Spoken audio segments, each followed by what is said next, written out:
para meditar.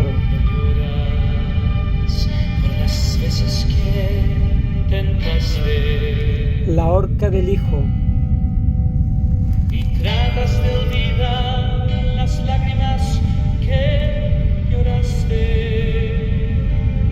Narra la historia de una reflexión que había un muchacho que vivía plácidamente en una lujosa hacienda de su padre.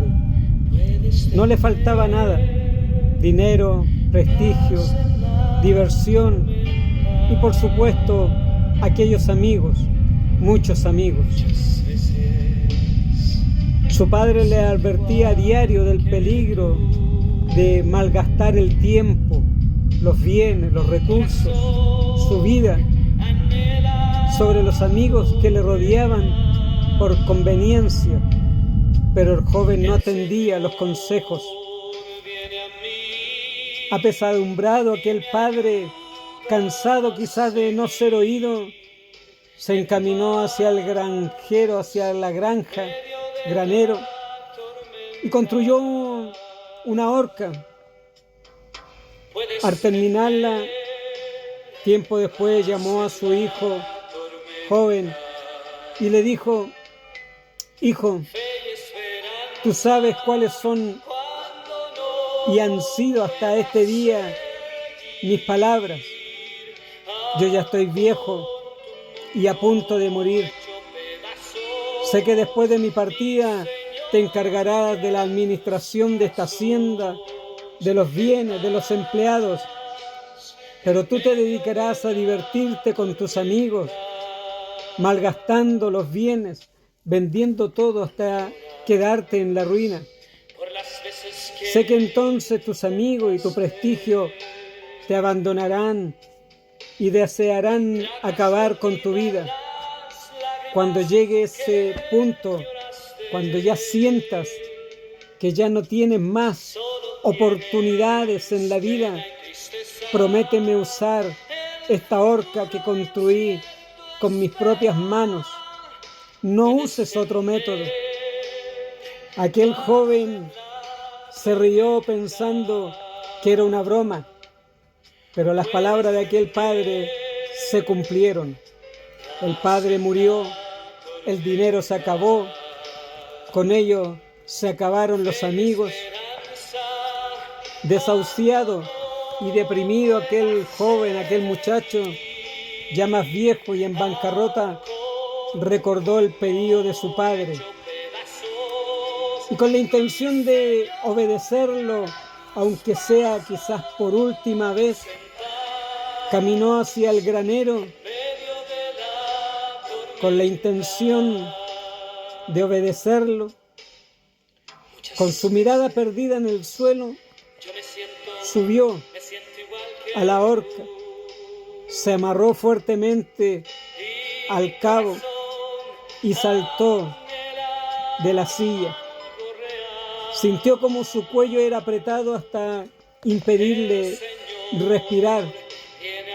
Ya todo terminó, pensó, cuando de repente el soporte de la viga que sujetaba aquella horca se desprendió del travesaño y del interior de aquel hueco que el padre había hecho cayeron una gran cantidad de monedas de oro, joyas, mucho dinero y una nota de su padre que le decía: esta es tu segunda oportunidad, no la desaproveches.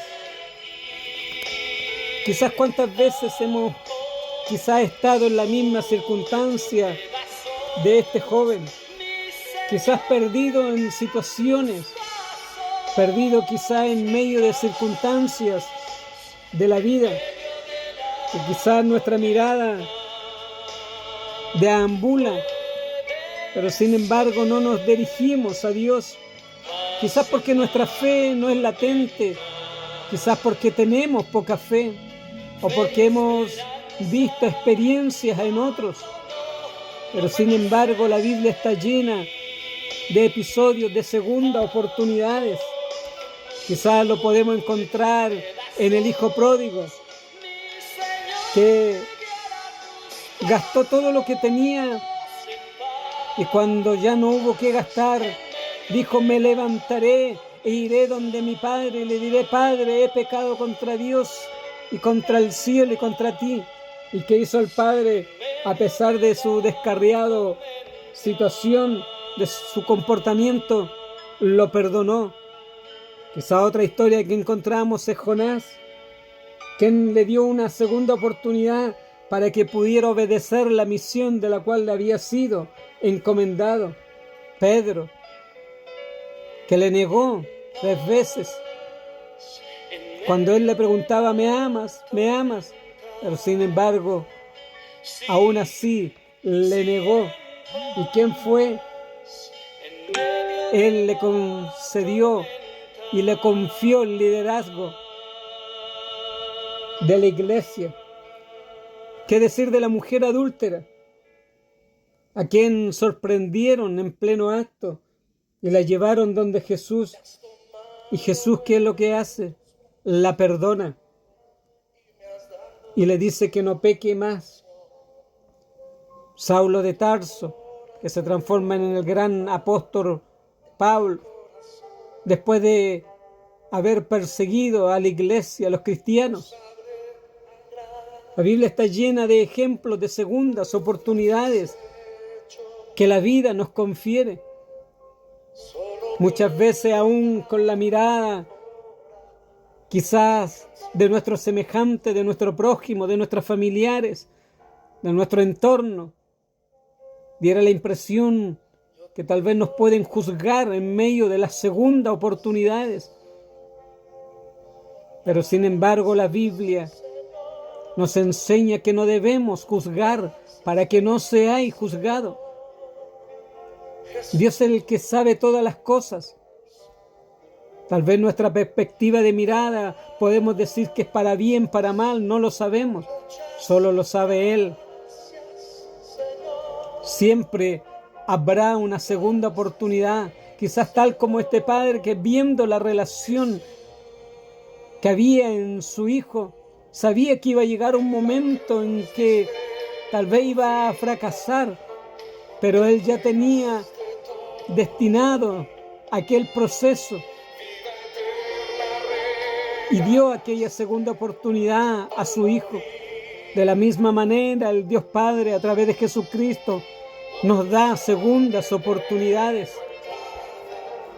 En Lamentaciones, capítulo 3, nos enseña en el versículo 22: por la misericordia de Jehová no hemos sido consumidos, porque nunca decayeron sus misericordias. Nuevas son cada mañana, grande es su fidelidad. Siempre Dios va a tener una palabra, siempre Dios va a tener esa parte de la enseñanza hacia nuestras vidas, una palabra de fe, una palabra de esperanza que a través de su Hijo Jesucristo nos imparte por medio de su palabra, a través de su Espíritu, para que cuando lleguen aquellas segundas oportunidades podamos entender que Él nos da segundas oportunidades. Por eso en el libro de Isaías, capítulo 43, versículo 18 nos dice: no os acordéis de las cosas pasadas, ni las traigáis a memoria las cosas antiguas. He aquí yo hago cosa nueva, pronto saldrá a luz, ¿no la conoceréis? Otra vez abriré camino en el desierto y ríos en la soledad. ¿Cuántas veces podemos estar caminando por un desierto? ¿Cuántas veces hemos llorado en el silencio de una habitación, en el silencio donde nadie más nos ve? Pero Dios nos dice que Él nos da segundas oportunidades. Él nos da y nos abrirá caminos en el desierto y ríos en medio de la soledad. Dios, a través de su palabra, nos enseña de que Él es un Dios de segundas oportunidades.